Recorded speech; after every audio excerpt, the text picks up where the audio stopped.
حضور علیہ الصلوۃ والسلام نے نا صحابہ سے فرمایا سارے مسجد میں جمع ہو جاؤ میرے ممبر کے پاس. لوگ جمع ہو گئے.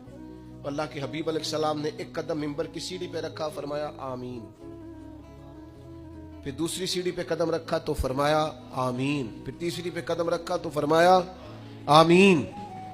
تو صحابہ کو بڑا تجسس ہوا. انہوں نے بعد میں عرض کی یا رسول اللہ صلی اللہ تعالی علیہ وسلم کرم فرمائے, بندہ نوازی کرے, ہماری رعایت کر دیں, یہ کیا معاملہ تھا؟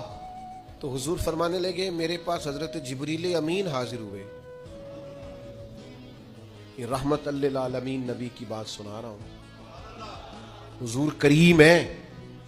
کریم فرماتے ہیں کہ حضرت جبریل آئے اور میں نے ابھی ممبر کی پہلی سیڑھی پر قدم رکھا تھا تو انہوں نے عرض کی یا رسول اللہ صلی اللہ تعالی علیہ وسلم ہلاک ہو جائے وہ شخص جو آپ کا نام سنے اور آپ پر درود و سلام نہ پڑھے.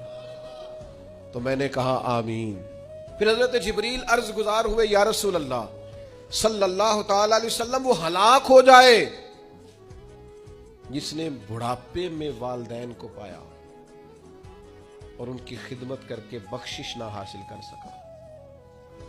میں نے کہا آمین.